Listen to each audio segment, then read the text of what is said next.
రాజధాని విషయంగా వచ్చింది కాబట్టి ఏదైతే వైసీపీ ప్రభుత్వం వచ్చిన తర్వాత 3 రాజధానులు అంటూ ఎక్కడా రాజధాని లేకుండా చేశారు అని. సో రేపు టీడీపీ వచ్చిన తర్వాత రాజధాని ఎక్కడ ఉంటుంది ఏంటి అనేది. ఆంధ్రప్రదేశ్ రాష్ట్రం ఉమ్మడి ఆంధ్రప్రదేశ్ విడిపోయి 10 ఏళ్ళు అయిపోయింది. రేపు జూన్ 2తో అంటే మళ్ళీ మీ ప్రభుత్వం అధికారంలోకి వచ్చే టైంకి ఉమ్మడి రాజధానిగా హైదరాబాద్ ఏదైతే ఉందో అది కూడా ఆ టైం కూడా అయిపోతుంది, 10 ఏళ్ళు అయిపోతుంది. అదే అంటున్నాను, జూన్ 2కి అది కూడా అయిపోతుంది. కాబట్టి ఏంటి పరిస్థితి? ఇక రాజధాని, ఆంధ్రప్రదేశ్ రాజధాని అంటే ఏం చెప్పదలుచుకుంది, ఏం చూపించదలుచుకుంది టీడీపీ?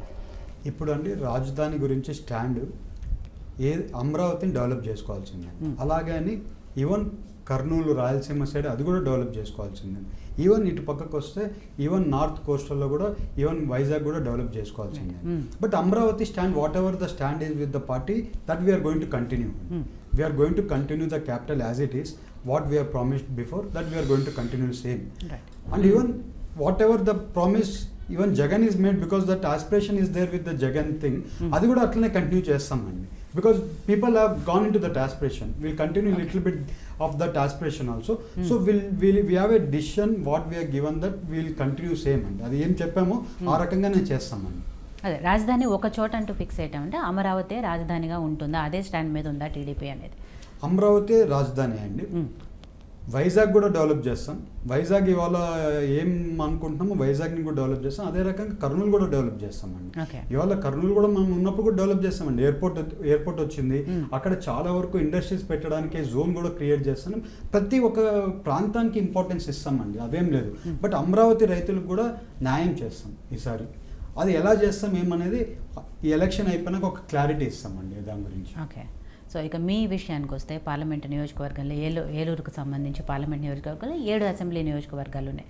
ఆ 7 అసెంబ్లీ నియోజకవర్గాలు కూడా వైసీపీ ఖాతాలోనే ఉన్నాయి. మీ చుట్టూ వైసీపీ ఎమ్మెల్యేలే ఉన్నారు. అలాంటప్పుడు రేపు మీ గెలుపు అవకాశాలు ఎంతవరకు ఈజీగా ఉన్నాయి అనుకుంటున్నారు? మీకు ఇప్పుడే చెప్పానండి, ఈ గవర్నమెంట్లో ఎవరు హ్యాపీగా లేరు. ఇక్కడ రైతుల్లో ఇక్కడ ఉండే ఎస్పెషలీ రైతులు అండి ఎక్కువ. మాకు ఇప్పుడు ఏలూరు పార్లమెంట్ కాన్స్టిట్యున్సీలో ఉండేది రైతులు ఎక్కువ. ఏ రైతు కూడా హ్యాపీ లేడండి. ఎక్కువ రైతులు ఉన్నారు. వాళ్ళ ఎక్కువ రైతులకి సబ్సిడీ ఇస్తామని చెప్పారు, మోటార్స్కి సబ్సిడీ రాలేదు. వాళ్ళకి ట్రాన్స్ఫార్మర్ ఉండేదండి. ట్రాన్స్ఫార్మర్ అప్పుడు 90,000 నుంచి ₹1,00,000 ట్రాన్స్ఫార్మర్ దొరికేది. ఇవాళ 4 లక్షలు తక్కువ ట్రాన్స్ఫార్మర్ దొరకట్లేదు. అలాగే పవర్ యూనిట్స్ కూడా రేట్ తగ్గిస్తామని చెప్పారు, ఇవాళకి కూడా తగ్గలేదు. వాళ్ళకి కూడా ఫార్మర్స్ హ్యాపీగా లేరండి, స్టూడెంట్స్ హ్యాపీగా లేరు, ఈ పరిశ్రమలు హ్యాపీగా లేరు, బిజినెస్ చేసుకునేటోళ్ళు కూడా చాలా ఇబ్బంది పడిపోయారు. వీళ్ళందరూ హ్యాపీగా లేరు. వీళ్ళు పోయిన సార్ అదే నేను చెప్పాను కదండి, 1 ఛాన్స్ అన్నది ఏదో అడిగితే వీళ్ళు మా జనాలు కూడా ఒకసారి ఇస్తే ఏం పోతుందని ఇచ్చేస్తే ఈ రకంగా చేశారు. ఈసారి అందరు ఎమ్మెల్యేలు ఎవరున్నా కూడా 7 సీట్లు ఏలూరు పార్లమెంట్లో టీడీపీ జెండా ఎగరేస్తాం. కాన్స్టిట్యూన్సీ 100% 2 లక్షల మెజారిటీతో ఎంపీగా నేను గెలుస్తున్నాను. అంటే 7 నియోజకవర్గాలు ఏదైతే వైసీపీ ఎమ్మెల్యేలు ఉన్నారో అంతమంది ఉండి కూడా ఈ నియోజకవర్గానికి ఏం చేయలేదంటారా? ఏమీ చేయలేదండి. మీరు చూడండి, నేను ఈ రోడ్లలో పోతున్నాను కదా, ఒక్క కాన్స్టిట్యున్సీ పోవాలంటే 30 మినిట్స్ అండి నార్మల్గా. నాకు 1.5 hours 2 hours పడుతుందండి ఆ రోడ్లో పోవడానికి. నేను ఇక్కడి నుంచి పోలవరం పోవాలంటే మినిమం 2.5 hours పడుతుందండి వాళ్ళు. అదే టీడీపీ గవర్నమెంట్లో ఉన్నప్పుడు వేసిన రోడ్సే ఉన్నాయి. మళ్ళీ కొత్త రోడ్ ఏమి వేయలేదు, కొత్తగా ఒక చిన్న తారు కూడా వేయలేదు దాని మీద. అది అట్లనే ఉన్నాయి, పాడైపోయి ఉన్నాయి. ఇవన్నీ జనాలు చూస్తారు, ఆలోచించి ఈసారి టీడీపీ గవర్నమెంట్కి పట్టం కడతారండి సార్. ఓకే. అట్లా ఏలూరు పార్లమెంటు గతంలో వచ్చిన టికెట్లు కానివ్వండి, లేకపోతే గెలిచిన అభ్యర్థులు చూస్తే ఎక్కువగా ఒక సామాజిక వర్గానికి సంబంధించి ఎక్కువగా ఇచ్చిన వాళ్ళు ఉన్నారు, వాళ్ళకి గెలిచిన అవకాశాలు కూడా ఉన్నాయి. ఈసారి చూసుకుంటే ఒక బీసీ సామాజిక వర్గానికి సంబంధించి ఎంపీ టికెట్ ఇచ్చారు కాబట్టి ఇక్కడ బీసీ ఓటర్లు ఎక్కువగా ఉంటారు అనేది. సో అది ఒక మీకు ప్లస్ పాయింట్ అవుతుంది అనుకుంటున్నారు? అంటే అండి మన టీడీపీ పార్టీ అంటేనే పెద్దపీట వేసేది బీసీలకి. బీసీల పార్టీ ఏదైనా ఉందంటే ఒక టీడీపీ పార్టీ. ఆ రకంగానే ఇక్కడ బీసీకి అయితే బాగుంటుంది. బీసీలకి ఒక్కసారి ఆపర్చునిటీ ఇవ్వాలి. ఇక్కడ కూడా ఎప్పుడు ఒక్క సామాజిక వర్గంకి ఇస్తున్నాం కదా, ఈసారి బీసీలకు కూడా ఇద్దాం అనేది సార్ ఒపీనియన్. ఆ రకంగా నాకు తీయడం జరిగింది. అంటే అవతల ఏదైతే ప్రత్యర్థి పార్టీ ఉందో వైసీపీ కూడా అదే సామాజిక వర్గానికి సంబంధించి టికెట్లు ఇచ్చారు కాబట్టి సో పోటీ ఎలా ఉండబోతోంది? పోటీ ఇంకా నార్మల్గా ఎలా ఉంటుందని అలాగే ఉంటుంది.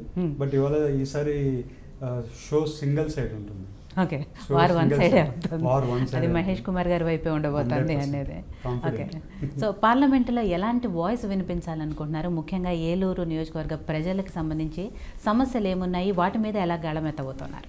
ఈసారి మేజర్గా అండి పార్లమెంట్లో నేను మాట్లాడాల్సింది ఏంటంటే కొల్లేరు సమస్య ఉంది.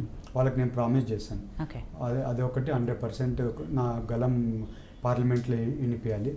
అలాగే ఈ ఏలూరు సిటీని స్మార్ట్ సిటీ స్టేటస్ ఉండేది, మళ్ళీ ఎందుకు తీసేసారో తెలియదు, ఆ స్టేటస్ కూడా తీసుకొని రావాలి.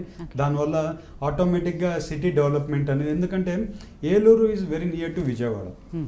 ఎప్పుడు కూడా మేజర్ సిటీస్నే డెవలప్ అవుతుంటాయి కానీ పక్కన ఉండే సిటీస్ అంత డెవలప్ అవ్వవు, ఎందుకంటే ఇక్కడి నుంచి సిటీకి వెళ్ళి ఇది వేసుకొని వస్తారు కాబట్టి.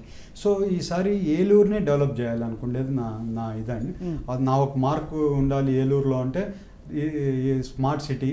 అలాగే వందే భారత్ ట్రైన్ ఇక్కడి నుంచి పోతుంది కానీ స్టాప్ లేదు, ఆ స్టాప్ కూడా ఇక్కడ ఒక స్టాప్. అలాగే ఇప్పుడు పోలవరం ఎట్లయినా అది చేయాల్సింది ఉంది, అది కూడా ఇది చేస్తాం. చింతల్పూడి లిఫ్ట్ ఇరిగేషన్ ప్రాజెక్ట్ కూడా ఉంది, అది కూడా పార్లమెంట్లో కూడా అది కూడా మాట్లాడాల్సి ఉంది. ప్రతి ఒక్క ఇలా సమస్యలన్నీ, ఇప్పుడు కొల్లేరు సమస్య అన్నాను, అలాగే ఆక్వా రైతుల సమస్యలు ఉన్నాయి, ఇవన్నీ కూడా పార్లమెంట్లో వినిపించాల్సినవి అండి. ఇప్పటివరకు ఎవరు కూడా పార్లమెంట్లో నేను అంత మాట్లాడినంత ఎవరు మాట్లాడరు. ఈసారి నేను మాట్లాడతా, నాకు ఏం కావాలో, నా కాన్స్టిట్యున్సీకి ఏమేమి రావాలో కొట్లాడి తీసుకొని వస్తాయి ఈసారి. ఓకే.